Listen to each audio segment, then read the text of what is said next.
The topic today is how to ready your business for the post-lockdown era.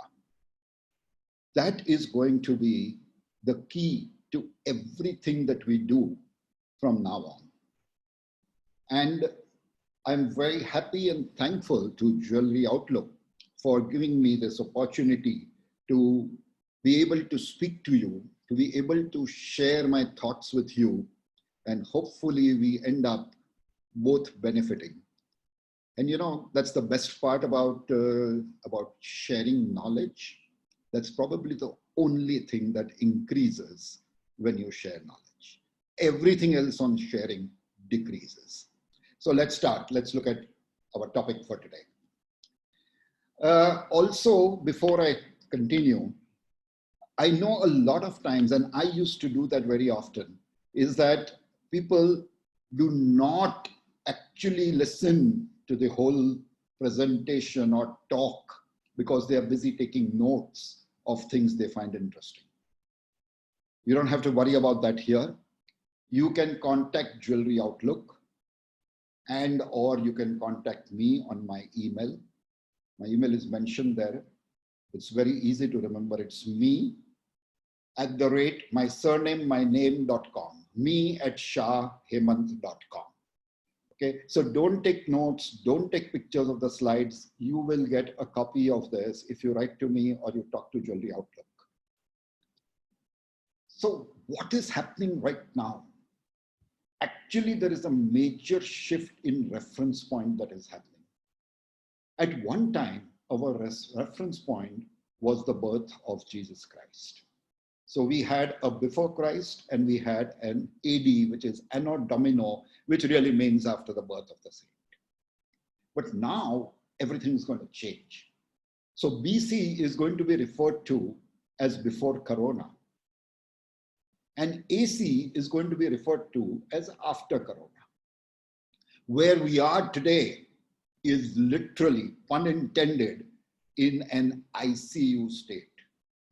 An ICU, as most of you will know, is an intensive care unit for people who are not doing well physically.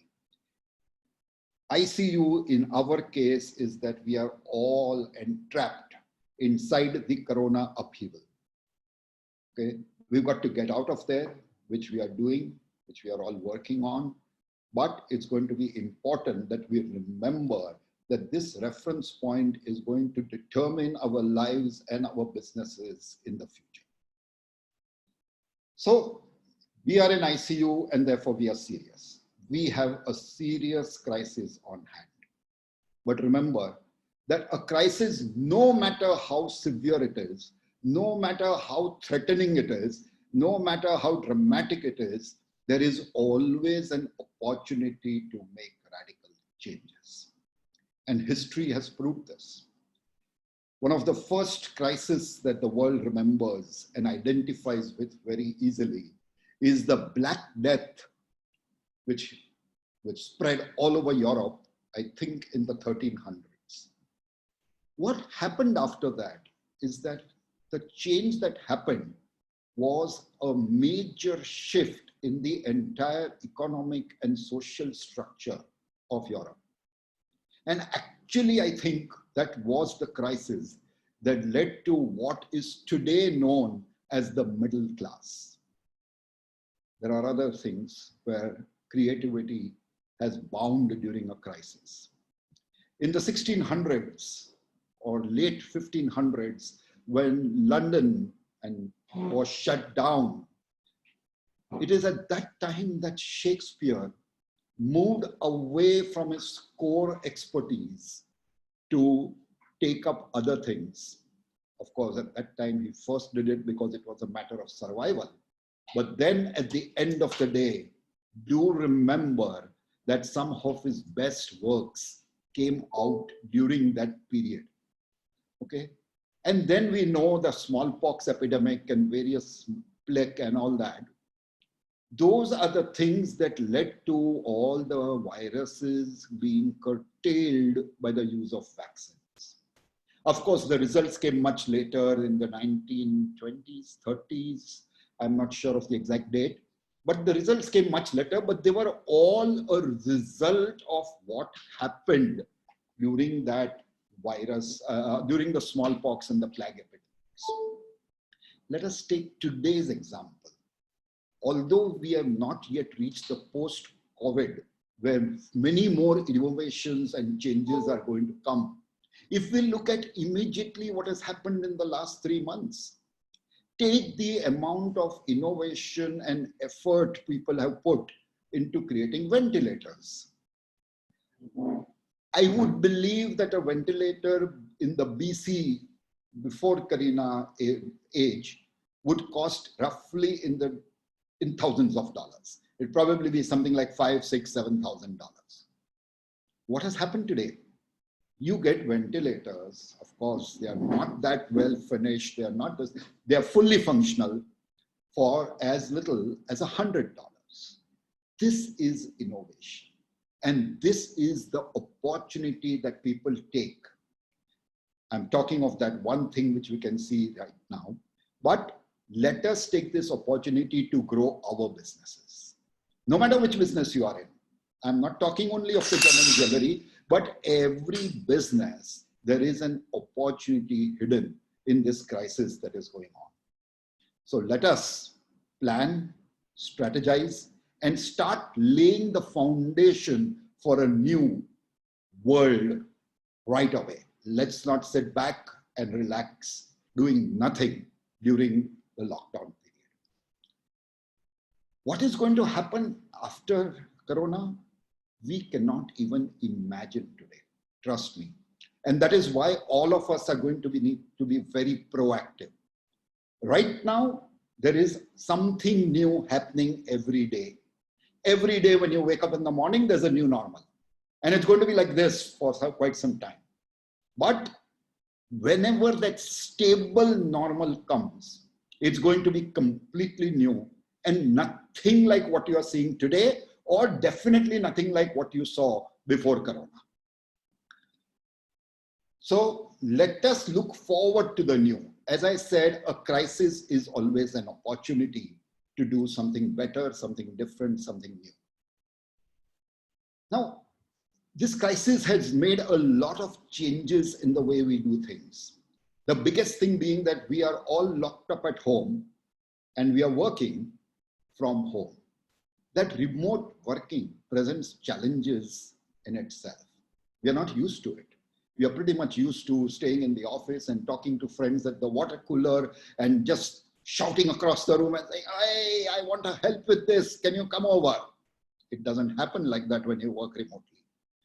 And to stay sane, you need to develop rituals. You need to have a rhythm. Do something that is a rhythm all through the day. If you're used to moving physically, make sure when you're talking on the phone, just get up and walk around the room. Don't just sit there. If you're an extrovert and need to make friends, come on. Have a lunch with a friend over a Zoom meeting or a Skype meeting or whatever it is that you prefer. Or I do it. Have a drink in the evening with your friends. Have your own drink. Okay. So if you are an extrovert and need to connect with people, find ways of doing it. This is also a challenge to your innovativeness. And always ask yourself how you can stay sane, how you can protect yourself from the potential traps of being lonely, of being isolated. How will you stay healthy? You can't even go down for a walk. What can you do in the house? Can you do yoga? Whatever it is. Find out and keep asking yourself what you can do so that you stay sane and healthy. But all these changes are leading to a lot of personal and social changes. And I have not seen any WhatsApp message which talks about this. But what has really happened is that the need for clothes and accessories has drastically reduced. You're not going out. You don't have to impress anybody. You don't have to go to a restaurant. You don't go for a movie. You don't go to a bar. You're not doing any of these things. So excursions have gone out. There are no entertainment outings. You're not just going out and saying, okay, let's go for a movie, friends. Nothing happening. And travel. local, outstation, all of it has come to a standstill. How do you satisfy your vices? No smoking, cigarettes are not available. No drinking, bars are closed, wine shops are closed. So how are you going to satisfy those vices? And of course, as I just mentioned, how are you going to maintain your physical fitness regime? So you will clearly see that all your normal needs of the VC age have gone or have undergone drastic shifts. And therefore, your spending patterns are going to undergo a drastic shift. So your new budgetary allocations are going to be very different from what they were previously. Okay, so this is a very significant and important thing for all of us to remember, especially as businesses. To repeat, all your before Corona budgetary allocations needs have been changed, have been restructured, have been redefined. And therefore, your spending patterns changing leads to a budgetary revision. And this revision is what we as businesses really need to keep in mind and make sure that we make the best of this change. So as a business, please remember that once an economy has been shut down, it is extremely difficult for the economy to recover, okay, to the level that it was before the shutdown. And the longer the shutdown, the problem becomes severe and at times exponentially so. It's not just a straight line graphing, it's like an exponential graph. But, and I would like to reiterate this because this is the core of why we are here and why we are talking today. A crisis, no matter how severe and dramatic, is always an opportunity to make radical changes. And I'm sure you will all agree with me that our industry, our product category does globally need radical changes. Corona has hit us very bad, but my take, and I'm sure most of you listening to me would probably agree, is that it was getting worse for us, for our category, for a long, long time. Okay. So this is an opportunity to make radical changes, to shift our thought processes so that jewelry comes back to the glory that it rightly deserves. And remote teams, as businesses, we need to remember now that remote teams is a new concept, but that is going to stay. It is here to stay. And our task is going to be, our challenge is going to be to how to make these remote teams more effective than the co-located ones. Not going to be an easy task, but we need to start working on it. So what is the new management going to be like? What is the new management have to think about? You are going to experience a very, very unique new working culture. And this working culture is going to have candor and accountability as one of its core values. And therefore, you need to reset your expectations. You start focusing on not time or the amount of work a person does sitting in an office, but what he delivers to you at the end of the day. Let him work for 4 hours, but if he is delivering what you need, that is what you will need to look after. So reset your expectations. Stay in regular touch. Even if you are not doing it within your co-working spaces or when the whole team was co-located, all the more reason when they're working remotely to stay in touch with them. There are plenty of ways to do it. You can think of your way in which you would like to stay in touch. Always support continued learning.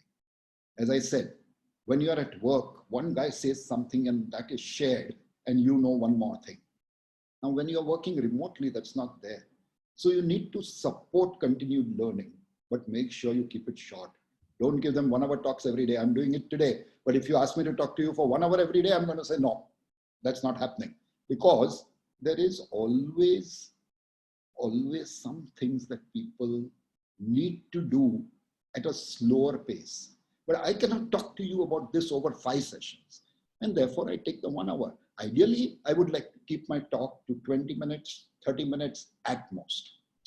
And assign buddies. You know, there is always a friend at work to whom you go and talk. When you are remotely working, that's a problem. Who's your buddy?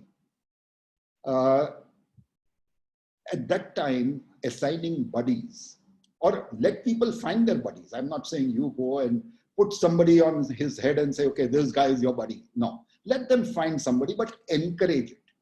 Make sure that there is some way in which you ensure that that person has somebody taking care of his back. Another challenge that we all talk about is, what is the client-facing functions going to look like when we can't travel, when we can't be belly to belly, and when we can't meet people? Virtual sales calls have been existing for a long, long time. You do the same thing. Only thing is, now you will use it as a normal way of practicing. And here it's even more important to use visual media, because you can't be belly to belly with him, at least be face to face. And those face to face meetings you keep doing. You want to show a new collection, talk to him. You want to discuss a new plan, talk to him. Just pick up the phone and ask, how was my last shipment? How are you doing currently? There is no last shipment. Okay. So maybe you can't wine and dine them. Perfectly all right. But there is a lot of ways in which you can stay in touch, and you need to be very creative about it. Don't just do what the whole world is doing. Try to find your niche. Try to do something that when that thing happens, the person will say, oh yeah, this is it. It has to be this person that I'm talking to. So supply chain management is going to be a major challenge. In the past, supply chain disruptions have generally been regional. Okay, so maybe one part of India is not working, or one part of Germany is not working, or one part of anywhere in the world, China is not working. But today it is global. And when global disruptions come, there are no ready alternatives available. So what you need to do is, keeping this in mind, you need to change your procurement process and redefine the norms. It doesn't have to be only about saving revenues or getting something at the cheapest rate. It's not about just cost saving anymore. It's about efficiencies. Okay, so reevaluate the metrics. And when you are evaluating a supplier, look at what are the other important things you should keep in mind. Okay, so reevaluate the metrics, and your supply chain management will undergo a drastic change over the next few years. So what are the 5 management practices that are going to change? Remote work for knowledge workers will become a norm. Okay, so people who don't need to be hands-on. You can't ask a goldsmith in your factory to work from home, but you can definitely ask the designer to work from home and only come in whenever it's necessary. So knowledge workers will become remote workers. Collaboration and innovation practices will become more entrepreneurial, because as I said, designers are going to work from home. Okay, CAD people will work from home. There are so many people who will start working. The creative people will work from home. So they will be more like independent entrepreneurs whom you are interacting with, although they might work exclusively for you. And why do I call them entrepreneurs? Because now you are not going to be sitting on their head in the co-located space. And transparency on risks and finances will be expected and will be there for everybody to see. That sharing of knowledge is going to be important. Your decision making will have to be stronger, because you can't get online all the time and change your decisions. And what we do right now is we supervise. So we are not really leaders in the real sense. But now we will have to make ourselves real leaders. That supervision approach will have to become a coaching approach. You will not just check that he's fishing right. You will teach him to fish right so that even in your absence, he can do it and stay fed. So what is this going to do? Again, this is going to change your finances. You will require less office space. There will be less office perks that you will need to give to people, less of transportation, less of coffee, whatever else it is. You will save on utilities. Once you have less office space, your electricity goes down, your air conditioning goes down, so many things. You will save on utilities. You will save on entertaining customers. Sometimes it's a big deal. And you will save on travel, both local and outstation. Yes, there may be, if the planning or if your product is such, where there can be additional expenses or investments on inventory. So you might need to carry some additional inventory as a buffer because your lead time might change. You might need to change the way your supply management system works. That could be some kind of a cost as well. And you will need to better plan and schedule. And this is something that is going to need a lot of training, a lot of work, a lot of coaching for everybody in your team. So these are the changes that are happening. Now, considering all these changes, if I plot them on an X and Y axis, and if I say that my Y axis is the business model disruption, how much of my business model is being disrupted because of the coronavirus? And on the X axis, I will plot how long is that disruption happening and how deep does it go. If it is superficial, it's less of a challenge. If it goes deeper, it's a bigger challenge. So if I plot my business model disruption vis-a-vis the length of that disruption, and as we normally do when we are talking of such depressions, we look at 4 quadrants as an overall depiction. So the first thing is when there is less of a business model disruption and the time of the disruption is also not very big, you just sustain yourself during that period and resume operations without any major, dramatic, drastic changes. So you just sustain and resume your operation. But if your business model disruption is more, it is more profound, then you will need to change your business model.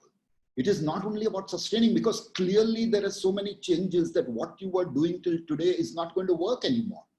So you will need to revise your business model to make sure that you still remain relevant.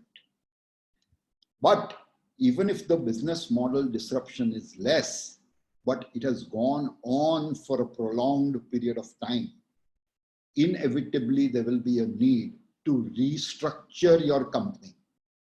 It's not going to work in the same way. And right now, with the disruption having lasted so long and both being very deep, most companies will need to restructure themselves. But if your business model has gone through severe disruption and the time has been a very, very long and prolonged disruption period, you need to create a whole new business model. There is very little of what you were doing in the old times. Yes, BC is an old time, 3 months old, trust me. What you were doing in the old times, there is very little that is going to work. You will need to create a whole new business model. Now, I made these changes to my presentation just yesterday. And the reason I made the changes is that what I talked about in my presentation 2 weeks back, I have heard different people say the same things in a different sequence repeatedly over the last 2 weeks. And I thought it better that I come up with something that's going to give you something new to take away. And that is what I'm going to start doing now. But before that, one last point on this graph. There is this small area where there is microscopic disruption in the model, and for a very, very insignificant period of time. Those people are not affected. They are essentially doing their business the way they were always doing, maybe a little up or down in the revenues and in the kind of amount of business they were doing. But my question is there anybody there in that space anymore? I really doubt it. I mean, even people who've been open continuously, whether it's the pharmaceutical shops or whether it's the grocer or whether it's Karyana, to use the Hindi word, the guy who supplies your essentials. Is there anybody who is 100% working on their old model? No. And that's the way it's going to remain always. Okay. So no matter in which quadrant you are, there will be significant changes in every stage of the pipeline. Your job to stay ahead of the game is going to be to visualize them, to anticipate them, and to prepare yourself from them. The minute everything starts moving towards normalcy, these are the three things, the homework that you have done now during the lockdown period, that is going to help you. Visualize, anticipate, and prepare yourself for the changes that are going to happen, or which are there, which are going to come up. So I am a firm believer that a defensive strategy is never that of a winner. Yes, you're playing football, you have a great defense, you will never let any single shot go through your goal. But that doesn't make you a winner. At the best, that will make you somebody who draws the match. And that's the ideal situation. But if you switch from defense to offense, start putting your ball into the goal of the opponent. That is the attitude. That is the mentality of a winner. And we all want to win. There's nothing less than that we all want. So don't be satisfied with just mitigating by risk in your business. By all means, do it. You can't stop doing that. You can't put your business at risk. You have to continuously monitor and mitigate the risk. But don't be satisfied with that. Stay unsatisfied when you are doing that, because that is just one of the ongoing activities in your business. You need to get into the game head on. Strategize and plan for the new normal. What can you do after the corona ends? In the new AC era, what is it that you can do to win? And trust me, every single business is wide open to a major turnaround. The way employees think, the way consumers think, the way sellers think, the way your supply people think, the way your advertising agency, everybody is going through a drastic change. And who will come out the winners? The winners will be the ones who take fast and decisive movements. It is the fast and decisive movers who will win. And therefore, this is the ideal time for you to prepare.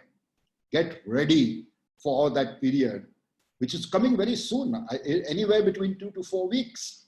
So get ready, start working on your plan, on your strategy. So to give you an example of how the defensive people work and how the offense strategy works. The defense people, the defense strategy will normally understand the mid and long-term impact. But the one who goes on an offense, the one who wants to win, is going to study this new economy and find out what are the new opportunities that are there that he can encash. This is a difference between defense and offense. The defense strategies will protect revenues and preserve cash. But that, trust me, is more like a trader mentality. You need to have the mentality of somebody who wants to explode. So what is the offense strategy going to be? He is going to look at how he can achieve growth, how we can outperform the standards that have been set by the industry till today, how we can outperform every other competitor, not only within the industry of his own category, but also other categories that are competition to him. That's the offense. The defense guy will try to get stabilized operations as soon as possible. Oh, 15th May, I can start working. My target is by the end of May, I should have everything stabilized. Yes, that's a part of the game. But what do you really need to do if you need to grow? During this period, plan to develop new product and new services that are going to differentiate you from the rest of the players in that region. A defense guy is going to maintain a steady growth. Oh, I was growing at 10%. Now, because of the corona, even if I grow at 8%, oh, I'm doing a great job. This delta growth is by far not adequate. What you need to really do is to identify the growth areas. Look at mergers and acquisitions. Why not? This is a time to consolidate.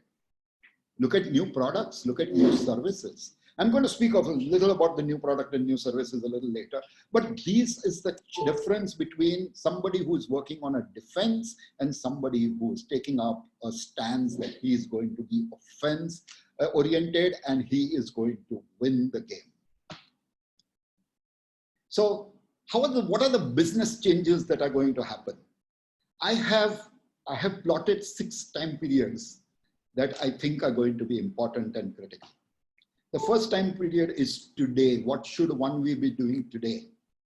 The second time period is what is somebody going to do for 0 to 4 weeks. That means for about a month after the lockdown ends.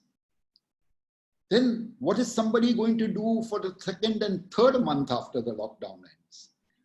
And you can see the 6 stages that I'm looking at. Now, when today we are in the ICU, what are the things that are very critical for us to do? The first, stay connected with your customers, with your vendors, with everybody with whom you have been associated in the past, or you want to be associated in the future. Find out ways to stay connected with them. And don't just stay connected by sending a message, hi, I hope you're well. No, you differentiate yourself. There are so many new and different ways in which you can keep connected and at the same time get help in your business. So do things that are fun and innovative. Everybody is stressed out today sitting at home. They need a little fun in their life. They need a little difference in their life. So when you stay connected using some fun and innovative ways, you are already scoring over your competition. Try to connect in such a way that you can measure and learn the change that is happening in the consumer's mind. Very important. Simple example. Start thinking of a new collection. You're not doing anything right now, but to your loyal customers or to all your customers, send out designs of that. Okay? And say, would you buy this at $100, $120, $150? And one of the persons who replies right gets that piece of jewelry as a gift when things become normal and when you launch the collection. You're going to stay connected. That person is going to look out for your messages. Everybody wants to win a prize. He is going to look at what new you are doing and know that you are staying ahead of the game. And the best part is it gives you feedback on whether you are going in the right track or not. What can be better than this? And today with social media, all these things are so easy to do. Why would you not do it? You can work with your designers online. You don't need to get them to sit in front of you. So you can develop designs. Posting them on Facebook, Instagram, Pinterest, WhatsApp, whatever you like. You don't need any rocket scientists to help you do that. And all of this can be done by somebody who's sitting continents away. Why just remote workers who were co-located at one time? They can be sitting continents away and it can still be done. So use this kind of innovative approaches, okay, to make a difference. Plan for the future. We're shortly going to look at how you're going to do it, but that is a very important part, because once you plan for the future and you start that process, you will look at different strategies that work for you. And then once you've started planning, also decide on your timelines. And that is why I'm giving you this chart, that you need to decide your timelines based on these 6 time frames that I have defined. Yeah, you can tweak them. You might want, instead of 0 to 4 weeks, you want 0 to 6 weeks, go ahead. I am not putting these numbers down as something etched in stone for you to follow. These are guidelines for you. This is a book. This is a template where you change the details. You can even change what are the steps mentioned under this thing. You might say, I don't want to differentiate. Or you might say, I don't want to have fun. I'm a very serious person. Okay, you do what you want. But remember, everybody in life is not serious. What is going to get you better results, fun or seriousness? It's a call you have to take. But what I'm trying to do here is to give you a template on how you will start planning yourself for being ready for the business in the post-lockdown age. So what are the things? How will you go about it? Let's start, as they say, at the very beginning. You first need to assess your current position. Once you have your current position, start visualizing various scenarios that are likely to be prevalent after the lockdown. Now, once you have those scenarios, there might be 2 of them you can visualize, somebody might visualize 5 of them. Whatever it is, it depends on your outlook on what you look. And let me tell you one thing, in doing all of this, I would always recommend using some expert. His thought process, he's throwing new ideas to you, he's guiding you through what you know but don't know how to tabulate, is going to be a big help. So visualize all the various scenarios. Make a plan of your position vis-a-vis those different goals that come out of the scenarios and the resources that you have. Don't try to take on something where you don't have ready resources, because finding the right resource always takes time. So even till you find the expert who's going to help you to do this, start working on it. It will make things go faster once you have found that person. Okay. Determine the action and strategy across scenarios. 2 scenarios, 5 scenarios, whatever. How are you going to act on it? What is going to be your strategy to achieve and make sure that the way you are envisaging the results in that scenario are going to be something that you will be able to manage and bring about. And once all this is done, you identify the triggers and milestones. Saying that, okay, I'm going to send my first email out on the day the lockout is lifted, asking everybody to take a cheer. That's one of the triggers. What? The lifting of the lockdown. Set milestones. Okay, within the first 4 weeks, I should have launched my collection, which is going to help people to forget about the bad times they went through for the last 4 months. Can you do that? Trust me, you have hit a nail on the head and it's going to be super successful. But while doing all of this, there are 4 stars that you need to take care of. And remember, at every stage of this process, the first and most important is technology. The future world is going to be all about technology. The second is going to be about product. People are going to want product. that makes them feel happy, that makes them feel sustained. So look out for the product. Services. People are going to expect a different set of services.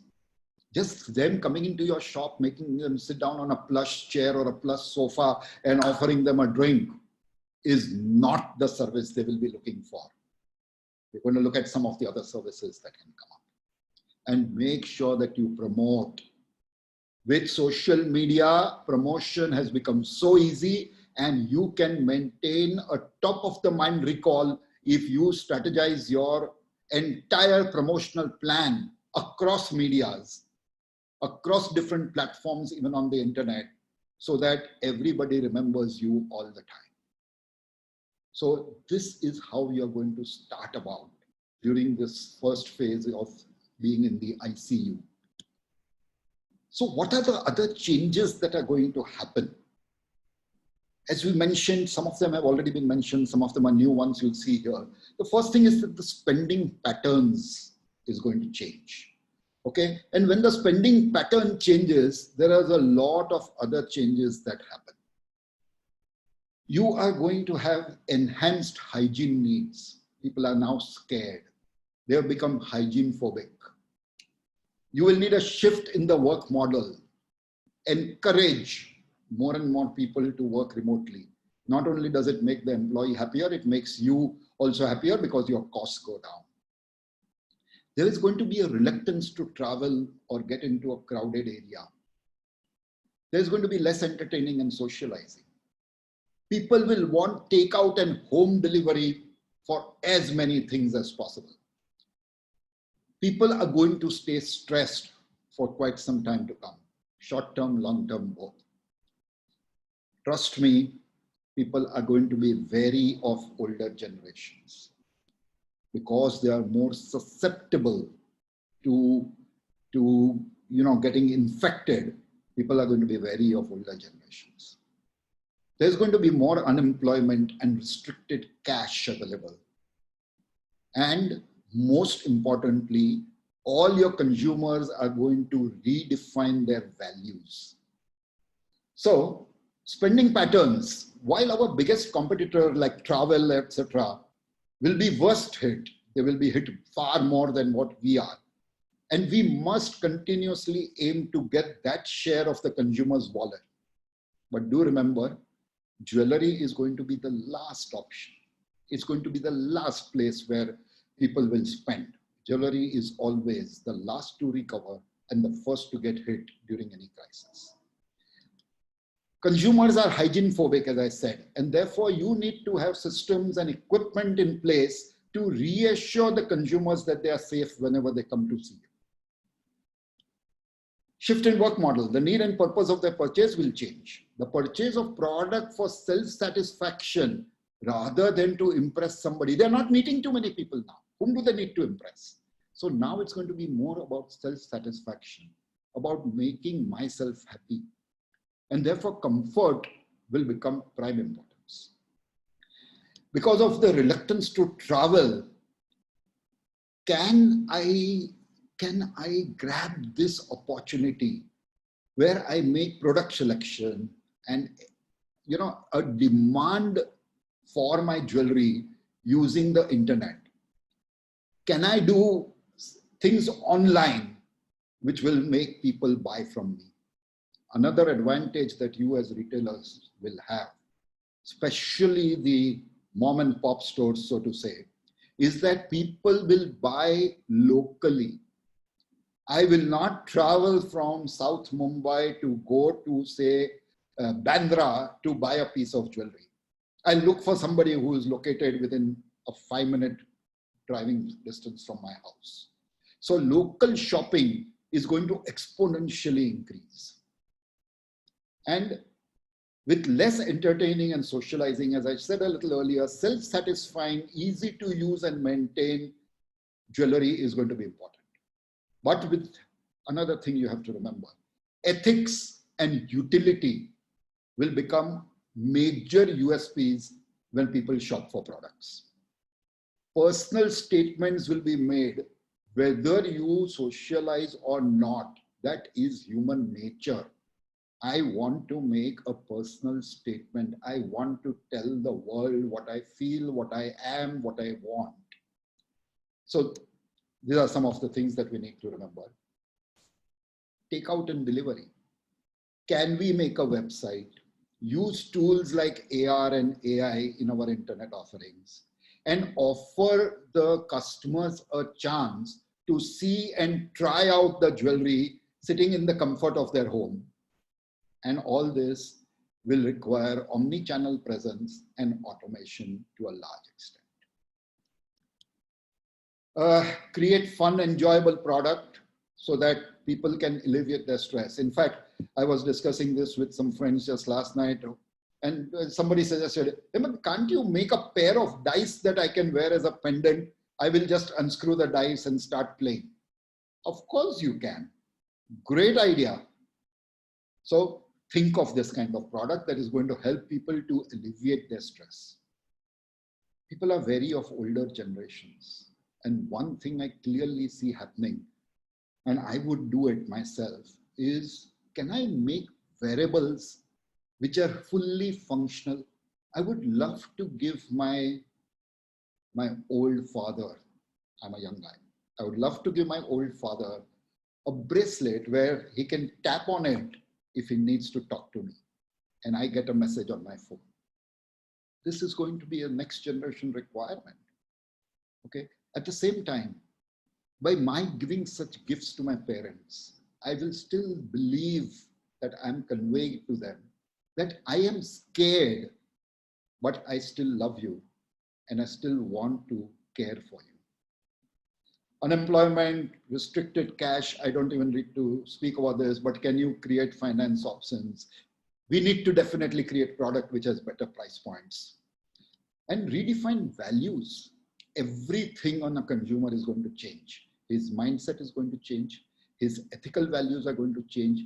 His green concerns about how you treat Mother Nature is going to change. His spending habits are going to change. His budgetary allocations are going to change. With all of these changes happening, we need to prepare to cater to this new consumer for whom aesthetics, which was our prime USP till today, is not going to be the first and most important USP of a product.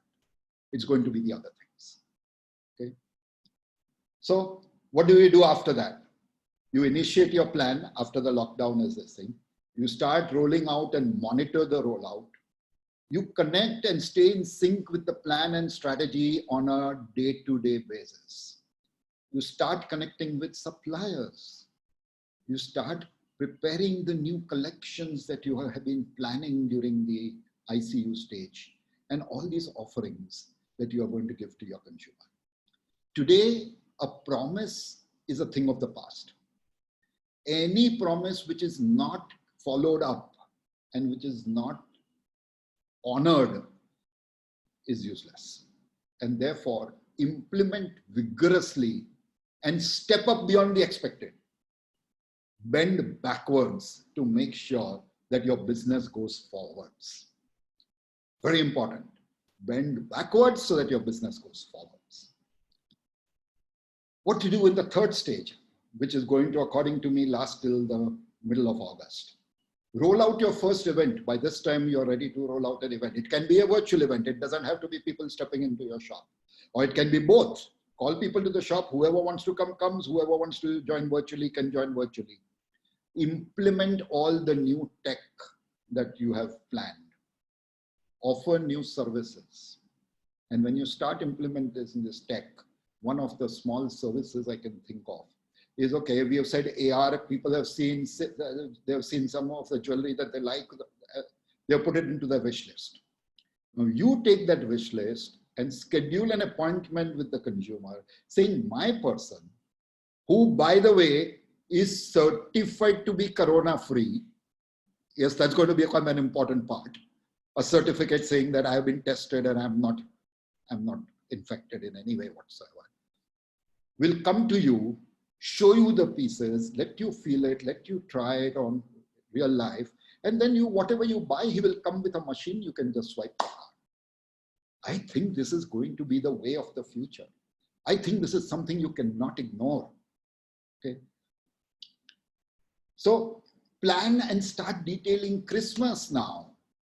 Till 15th August, if you don't have your Christmas plan, because this is going to be the first season for jewelry after the lockdown. There is really nothing in between that is going to create it. So start planning for the Christmas. And start now visual merchandising your product. Very important.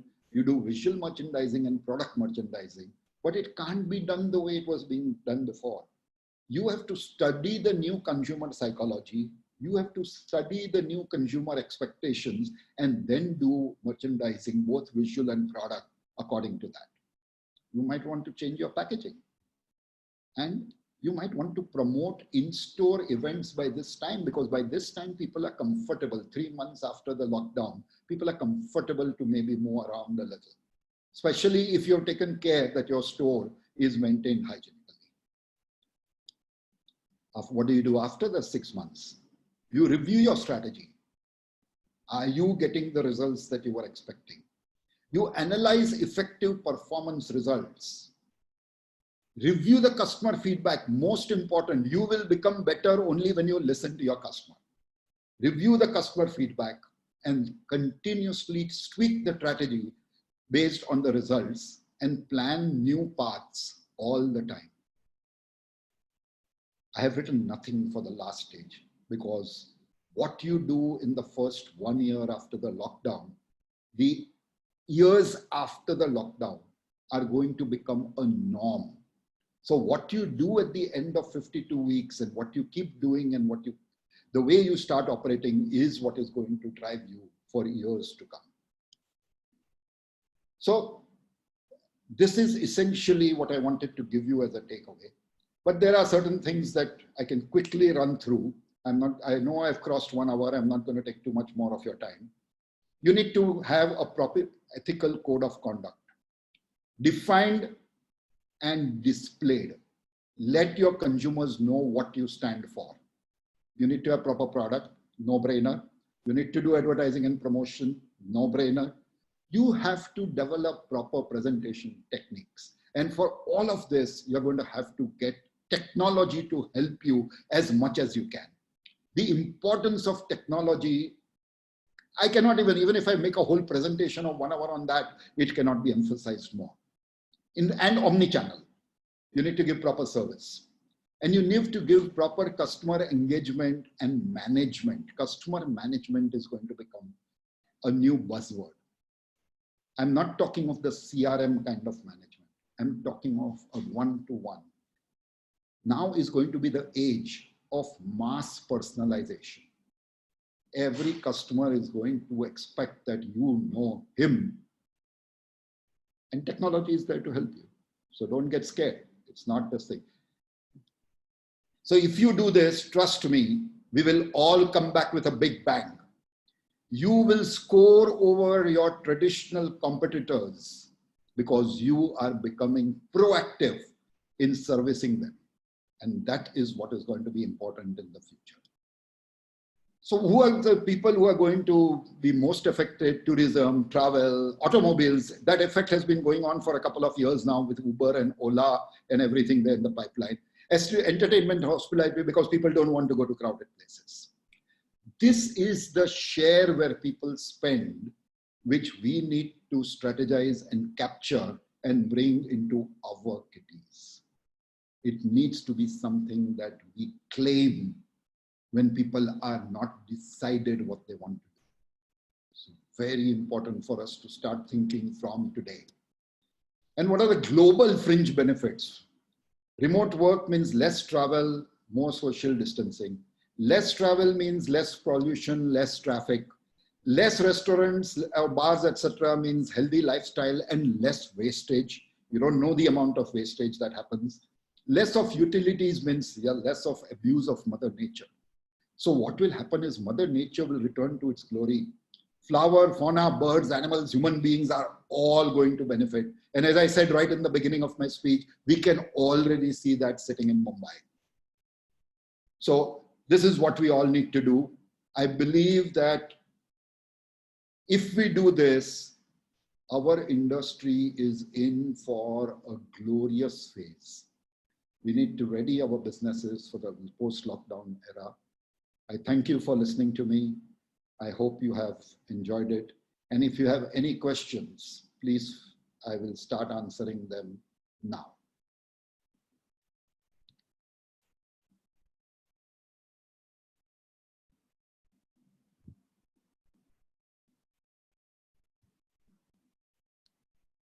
Okay, Malik, I see you have a question. You have raised your hand.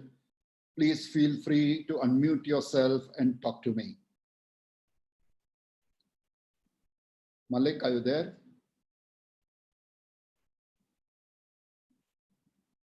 Malik Khan? No? Okay, I will put you on hold right now and I will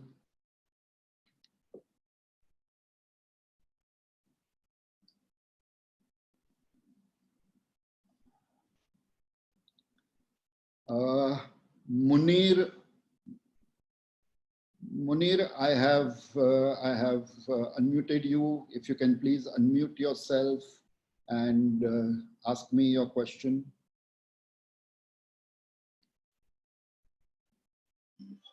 Yeah. Okay, Malik has come on. Malik, please go ahead. Munir, can you hold a minute, please? Yeah, Malik. How are you, sir? I'm very good, Malik. Thank you so much. Nice to see you again, sir. Thank you. Hello. Yes. Nice. Today's webinar is very good, sir. Thank I'm you. more happy to see you again and again webinar because this lockdown is more affected for jewelry industries only. Yes. So like that webinar is again from you. So all jewelry industry is very happy. Thank you, Malik. I'm glad you're enjoying it. I'm glad you're liking it. And Yes, sir. most of all, I'm glad that you still like seeing my face. Yes, sir. I'm seeing your face. Thank you, Malik. Thank you so much. Thank you, sir. Thank you, sir. Thank you. Please take care. Safe. Thank you. Hello. Thank you, Malik. Please, Yes, please take care. I will. Munir, Okay. you can come on. You can unmute yourself.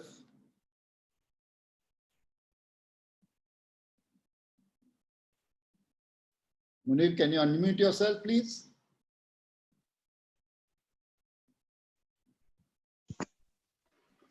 Yes, Munir. Yeah, Hemant, good. Yeah, Hemant, good to see you. A lot of nice points and quite informative. Thank you. I hope it's going to help you in whatever you do. Yeah, Thank it you. is going to help, and especially the preparation for the future. That's Yes. okay. That's a positive hope, at least. Absolutely. I see a great future if we do things right, and it's always dependent on that. Okay. Thank you. Stay safe. Thank you. Thank you, Munir. I have Lalit Kanwal. You can please talk. And unmute yourself and talk.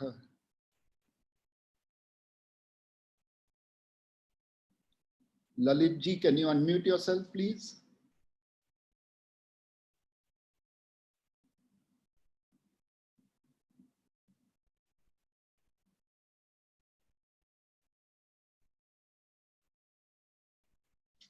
Lalit ji, are you there?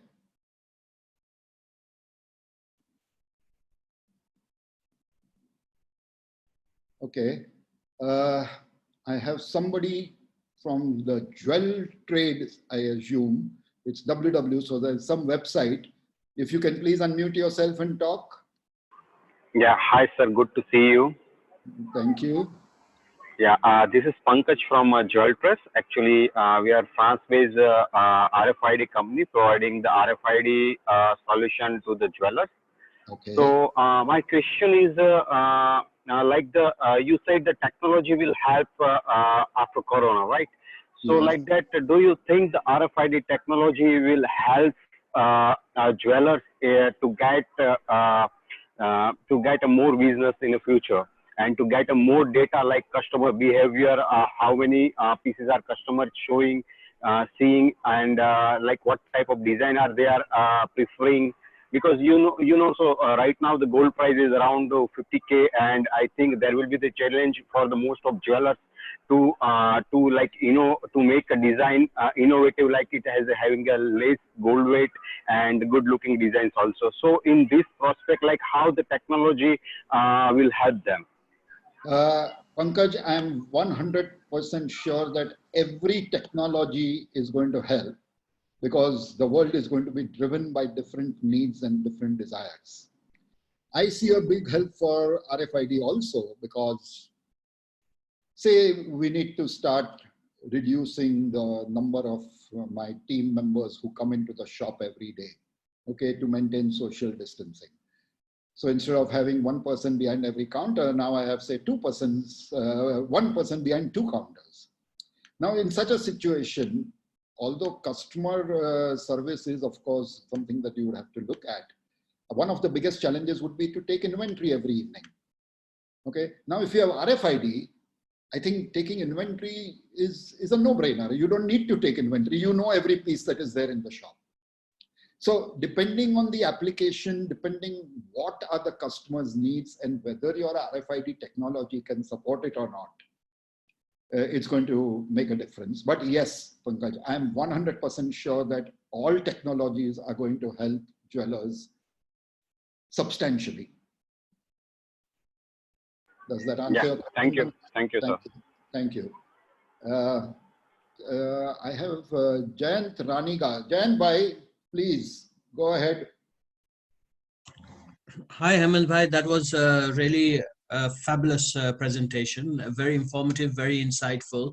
And we've got about 32 questions on the Q&A list below. And if you just click on that, I can just show you. So Binoy Shah, he's asking, yes, biggest challenge is design secrecy when designers and CAD designers are working from home. How do we secure this? I think you are at an age where you have to trust your people. I believe that more often than not, it is just paranoia and not anything else. Let me give you my own example, Binoy. I create collections based on various crafts. And every single one of my designers, I work with 11 of them, are freelancers, some of whom I don't even see more than once a year. And I have, frankly, except in one stray instance, never had my concept going out. I am a concept guy. I don't know how, I cannot even draw a straight line with a ruler, forget drawing a design. So what I normally do is that I convey my concept similarly as I'm doing right now through a webinar.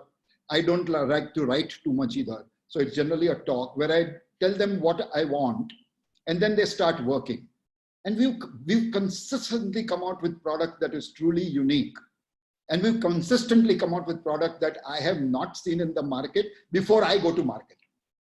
So we need to trust our designers. We need to trust everybody. Ethics is important.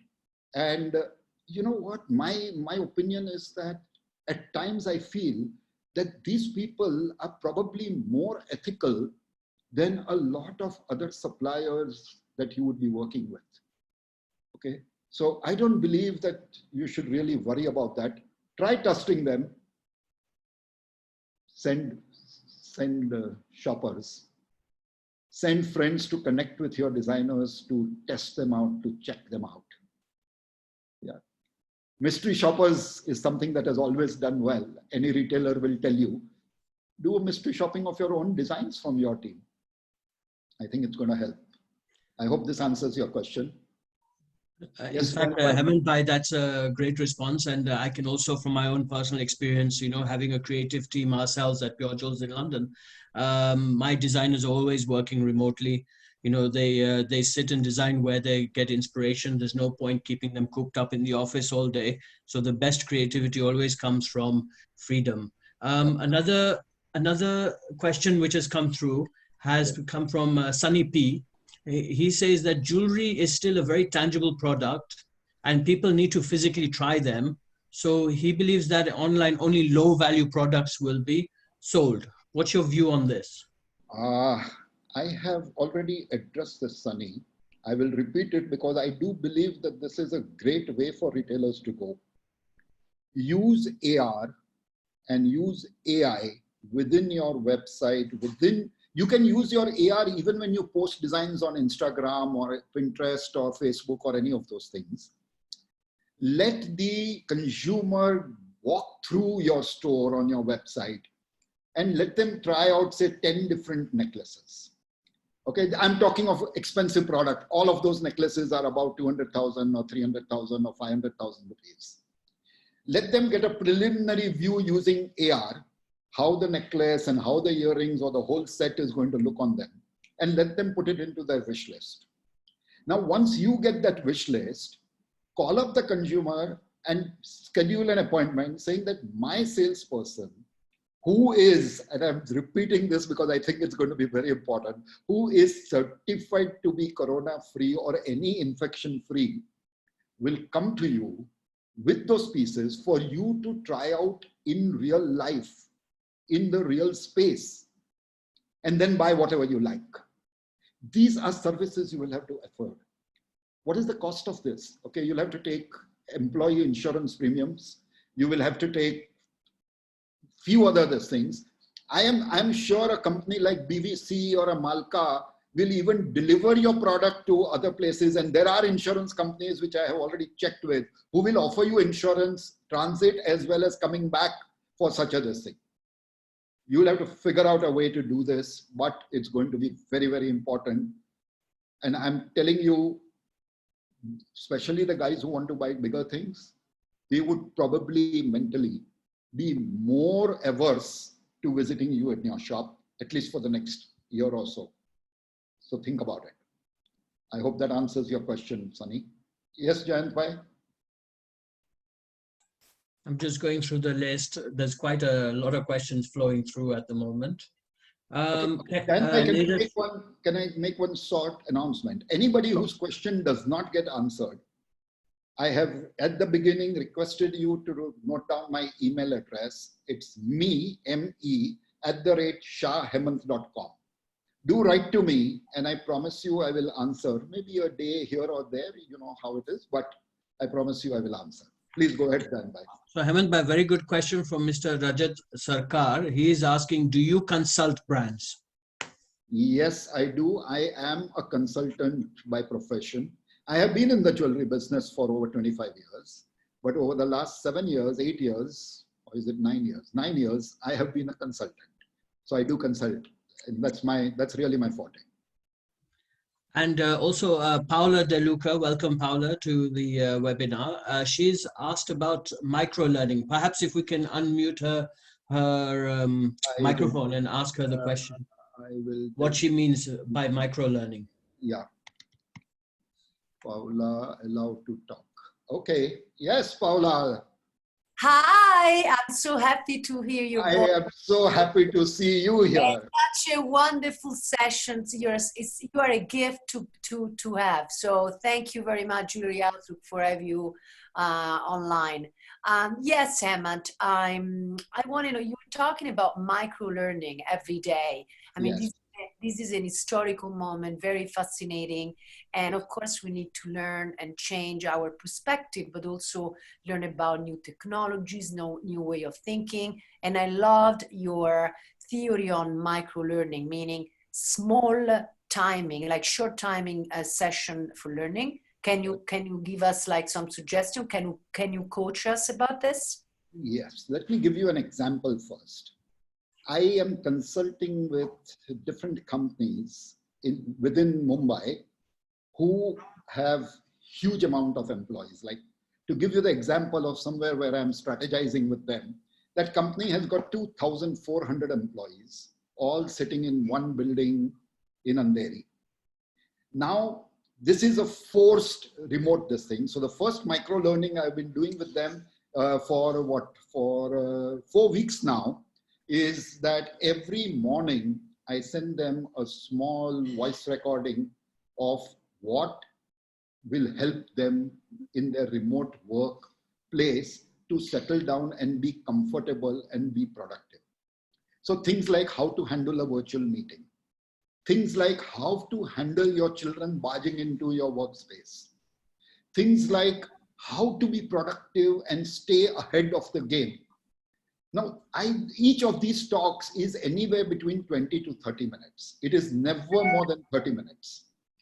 And the amount of response that we have got from this, and actually even within a short frame of 4 weeks, the company has started seeing a difference in the productivity results and the deliverables that they've been getting from their team between week 1 and week 3. I don't have week 4 statistics yet. So this is how it has helped. Now let me tell you what is the best part that has come out of it. Now I'm consulting with the company, especially working with their HR head, the CEO and the department heads, to make remote working possible for more than 50% of their team on a regular daily basis, even after the lockdown. And do you know, when we did an economic analysis, that company, because they will require about 60% of the space, although 50% of the people will come, 60% of the space will be required. Therefore, 40% of utility costs will go down, 40% of transportation costs, they offer transportation from the station to their office every day. Transportation costs will go down. And this is expected to save them close to 50 lakhs of Indian rupees every month. Okay, so this is it. Now, how can a jeweler do it? So different stages of the pipeline. A jeweler whose design team is working remotely, everybody can talk to the design team, or somebody can talk to the design team on how to be creative, on how to make sure that the creative blood flowing in them does not stop because they are locked up in a room. That's one thing. Salesmen, who are the front end, customer facing people, who are really the face of the industry, so to say, on how to treat your customers better. On knowledge. See, knowledge is not only about knowing gold, caratage, and the 4 C's of diamonds. Knowledge is about recognizing the customer, recognizing his wants from the way he walks, from the way he talks, from what he asks for.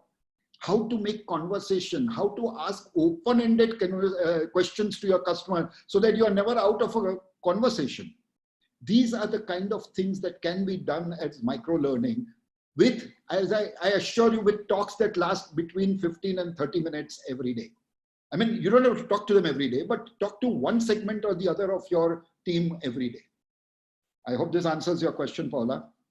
Thank you. Thank you very much, Hemant. You know, we worked together for many years and I'm glad to have you in my life. Thank you very much. Thank Bye. you, Paula. It has been a pleasure working with you always. Thank you. Yes, Jayant, by next question, please. Jayant bhai. Jayant bhai here.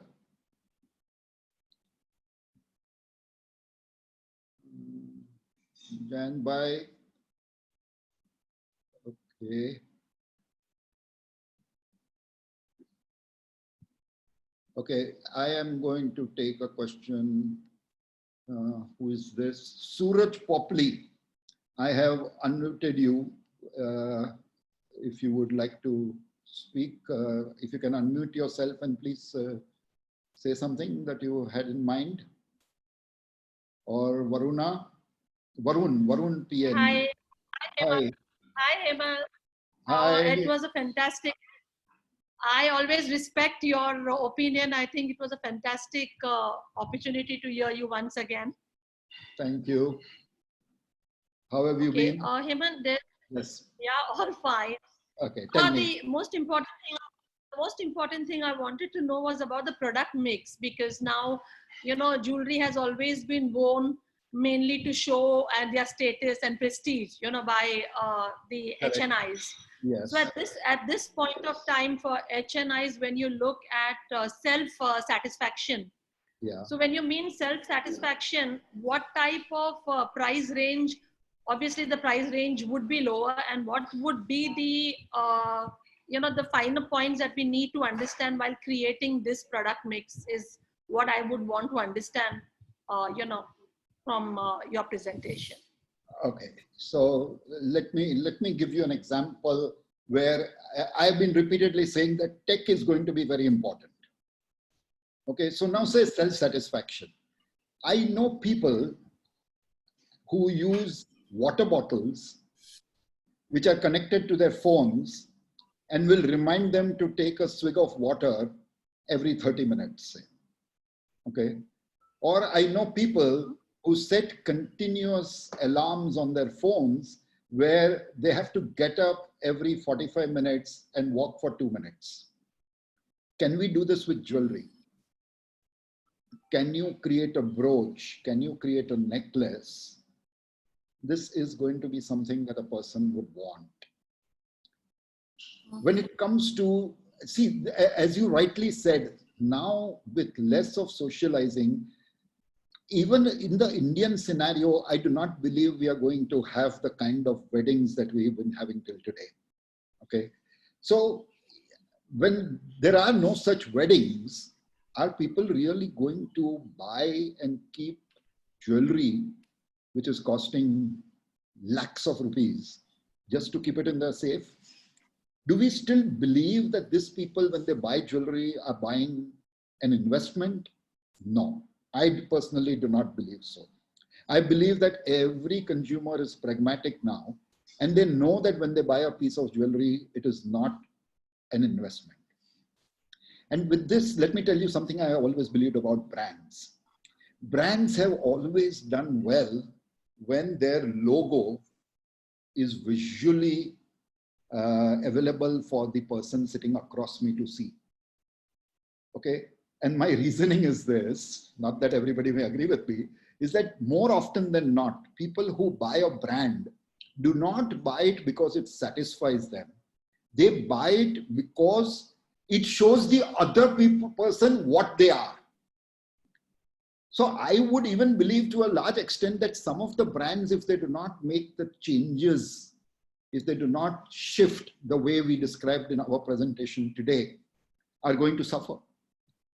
Okay, so product development is not something that is just key pointers. It depends on the target audience. Whom do you want to develop? It depends on the economic this thing of your target audience. So there are a lot of factors that come into it.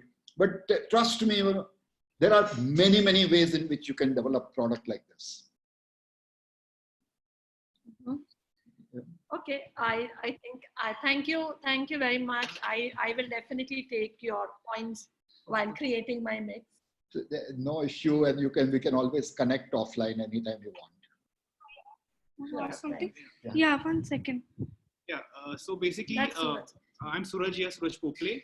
Yes. So basically, this coronavirus thing, do you think that destination weddings would be affected and this would help the jewelry industry? Like there would be more weddings?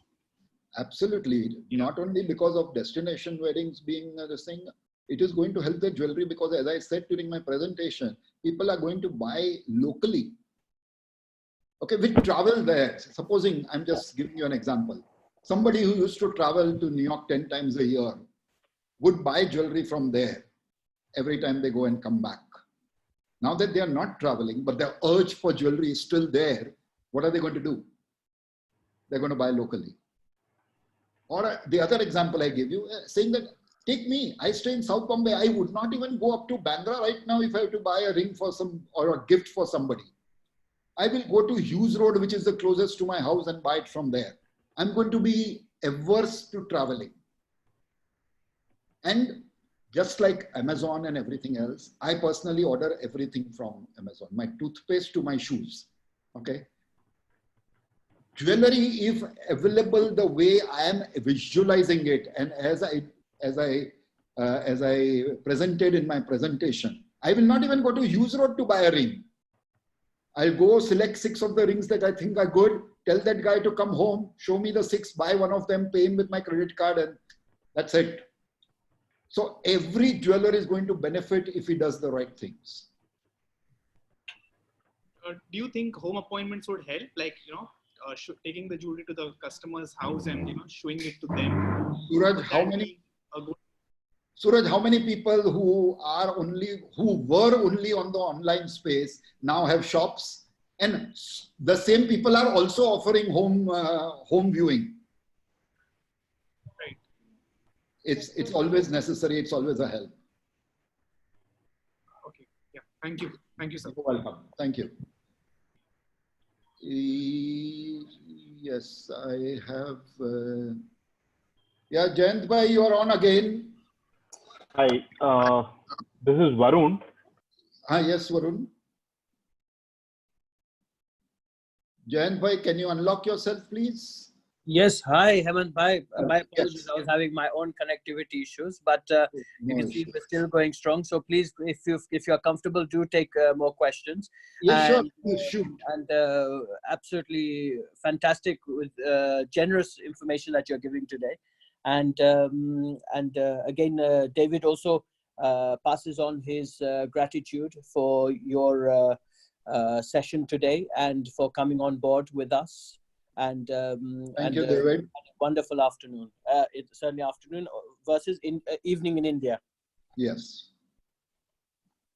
Yes. So are we taking any more questions, Jan bhai, or what are we doing? Yes, if you want to carry on, that's absolutely Please fine. go ahead. We can do another 10-15 minutes if you want. Yes, of course. You can carry on. Okay. So do you have any questions from the chat list that you want to take up? Because I logged back in, I can't see the chat list anymore. But anyone else who wants to ask a question verbally is more than welcome to, if they raise their hands. Okay, so I have Yash Agarwal on how to handle customers exchanging jewelry as rate is increasing. Okay, so Yash, the question here is this, that this situation is coming up predominantly because we have been selling an investment.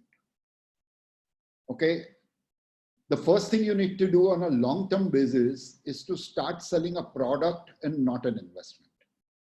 Now, once you start doing that, then in the future, this kind of situations are not going to come up. How to handle them right now? Well, since you have been promising returns and you have been promising that you're selling an investment, the people are going to encash when they see that the returns are good. And I don't think you could blame them for it. How to handle your cash flow and what is the level at which people will come in is something that you would have to look at it on an individual basis. But I'm sure you can come up with some scheme where when people come to, encash their jewelry, so to say, you are offering them some alternative which is attractive and which will make them feel, okay, I think I should take this offer. This jeweler is doing me a great, giving me a great offer. Let us do it. So I think that's the way I would look at it. Basically, to avoid this in the future, the most important part is to start selling a product and not an investment. Okay. Then whom do you have?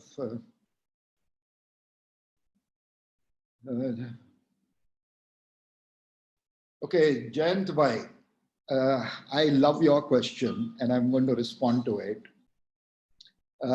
Will people ever need jewelry if they don't have as many reasons to wear it? Jayant bhai, from ever since Adam and Eve have been on earth, people have wanted jewelry. Whether it was made of stone, whether it was made of bones or anything else, but an adornment is necessary. You remember the two of us were talking some time back and I told you that ever since I've done this, every time I pass a mirror, I look into it, which I never used to do before. We have become vain. Women have been vainer ever since. And they're going to want jewelry no matter what. So yes, people will always want jewelry.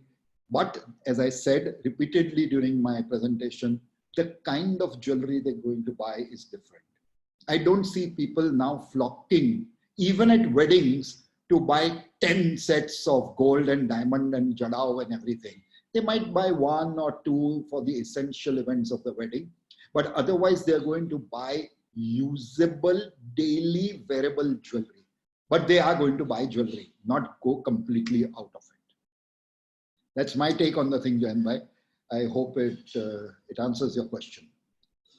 Deepak Vora, will 3D presentations or AR, VR technology play a moral role? Yes, Deepak, I have already answered this, and I definitely think it will. David, how will international business travel be affected after the corona? David, even if you give me a first class ticket and 100,000 pounds, I'm not going to come to see you for the next 3 months. But make me the offer and then we'll see you. It's going to be affected big time, David.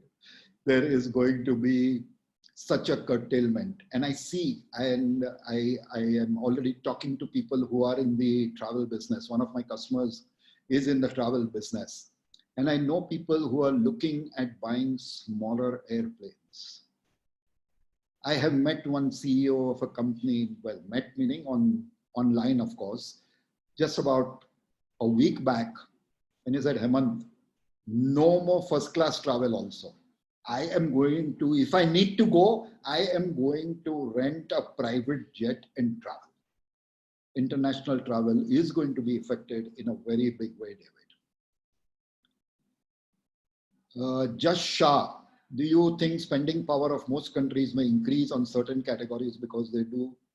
Yes, as I said, the entire budgetary allocations are going to change. And how much of it we can get into our category is going to depend entirely on us.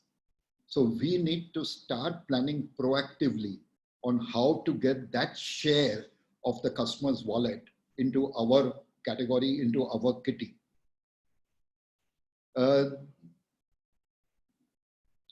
How significant will collaborations with erstwhile competitors be in the days to come? Wow, Deepak. You know, this was something I was going to mention during my talk, but then I didn't, is that the whole scheme that I talked of, where people select using AR from your website and then they want to see it. Now you are a jeweler sitting in Mumbai and somebody in Jumri Talaiya wants to see your piece of jewelry. If you have collaborations with a jeweler who is staying there, it's much easier. You can send your piece of jewelry to that guy. He's more trustworthy. He has his insurance. There are a lot of other benefits. Let the consumer come there and see it, or let him send his man to the home to see it, and then buy the jewelry. So yes, competitors' collaborations are going to become a very important thing.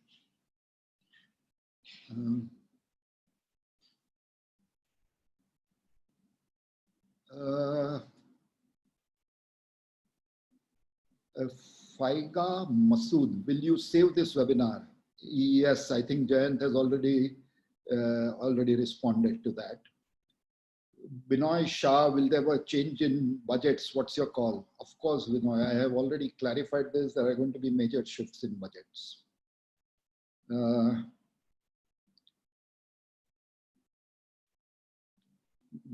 Harmesh Desai, strategy for manufacturers and wholesalers, if you can guide.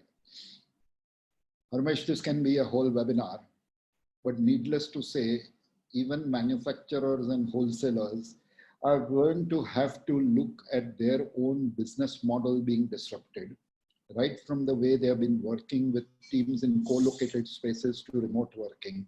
How do you think your salesmen are going to be very comfortable traveling 7 days a week, as they've been probably doing for the last many days, and going belly to belly with customers in their shops?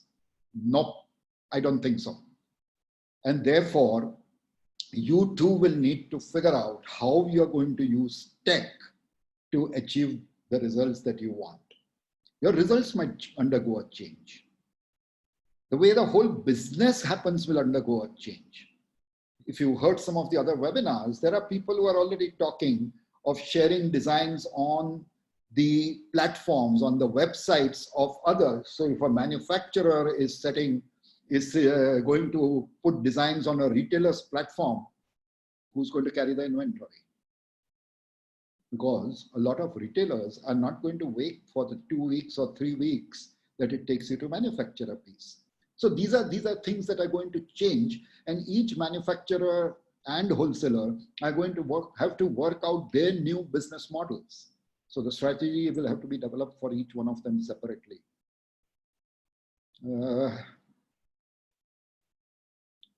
Okay, Neeraj, your buyback question, I think I have already answered.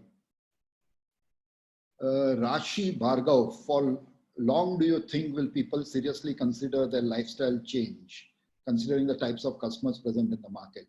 Rashi, some of these changes are going to be there forever. Accept it, know that things are not going to change, and that's my take on it.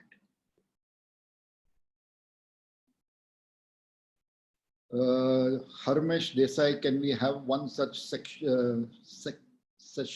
Oh, one such session for manufacturers and suppliers.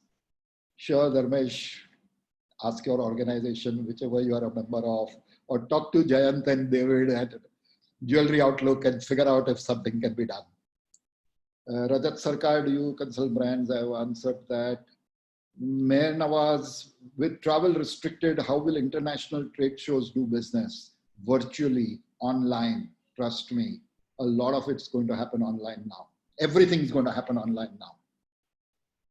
Ranjit Kumar, what kind of changes in 2 and 3 tier towns? I think 2 and 3 tier towns are going to be the most important consumer base you will find.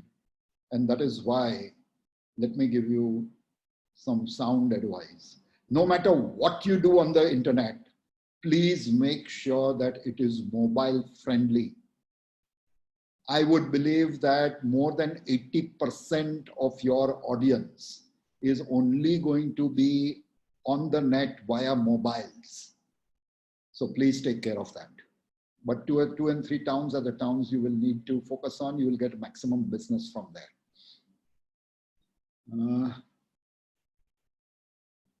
Amog, there are too many companies and I don't know all of them. I think you can do your research and figure it out.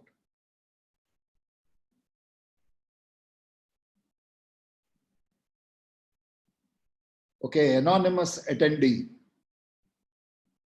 Well, anonymous, or in the Hindi way, can I call you Anamika?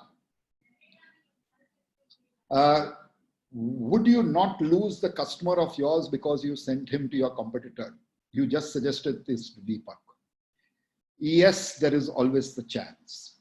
But as long as you are staying ahead of the game, as long as you are offering services beyond what is expected, I don't think you need to worry about losing a competitor.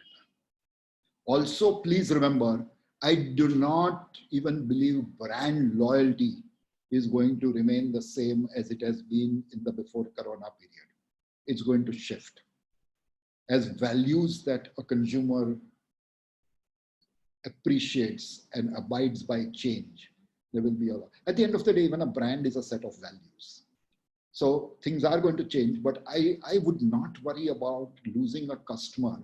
In fact, think about it like this. Because you offered this service, a customer who walks into that competitor's shop and does not find what he wants, your competitor will probably tell him, go to this website, because you're going to give him some commission, you're going to do some kind of a financial benefit for him when he gives you the service. He might well tell that customer that, oh, go to this website, they have amazing stuff, and they will send it to me and I will show it to you. Depends on what relationship you build, anonymous. Thank you, Shankar Ramnathan. Okay. Bhavin Mehta, with all companies thinking e-commerce would get them sales, don't you feel it will become more of a rat race to sell online by way of advertisements and helping only Google and Facebook make more money? Like this. Bhavin, what product do you buy without researching on the net? Every single person is there on the net. Every single phone is on the net. Every single TV is on the net. Everything is on the net, and people actually check. Youngsters, the millennials, the Gen Z actually check before they walk into a shop, whether it's a huge electronic shop like Vijay Sales in Bombay or something anywhere in the world. So being on the net is going to be important. And trust me, life is a rat race, and it always has been a rat race. The only difference that I'm hoping to see is that till today that rat race was managed only on one factor, and that was price. I do not believe that our industry has seriously done marketing or product development to attract customers. Our selling USP has always been price. And that was the rat race. But then, as you know, with price, what happens is that it hits the floor at some time, and which has happened in our case. So don't worry about the rat race. It's there, it's going to exist. Worry about what you can do so that you come ahead in the rat race. I hope that answers your question. And as far as Facebook and Google making money, of course they're in a business. Everybody, you are in the business to make money. They're in the business to make money. If your spending on that is being beneficial to you, if you have a positive ROI, please go ahead and do it. Okay, I think we can call it a day. It is 10 minutes past 8 o'clock. I thank all of you for being here today. Some of the questions were very, very invigorating and have set me thinking also already. So I am really appreciative of thing. And I will now hand over the mic to Jayant Bhai. Jayant Bhai, can you please unmute yourself? Yeah. Thank you, Hemant Bhai. That was a really invigorating session. And you can imagine after 1 hour and 40 minutes, I don't think we've, all of us, I can speak for all the attendees, I don't think we still have had enough. When the guru is speaking, us students are here to listen and learn. But I appreciate that you must be getting quite tired now. And thank you very much. We are extremely grateful for your knowledge that you've imparted with us this afternoon and evening. And hope to see you again with us at Jury Outlook again. And again, round of applause for some wonderful answers, wonderful insights. And thank you so much for sharing with us so generously your findings, your research, your thought processes. And as an industry, I can speak on behalf of the industry. We're all extremely grateful for your presence. Thank you, Jayant Bhai. I would also take this opportunity to thank David. David, hopefully someday I see you and not just hear your voice.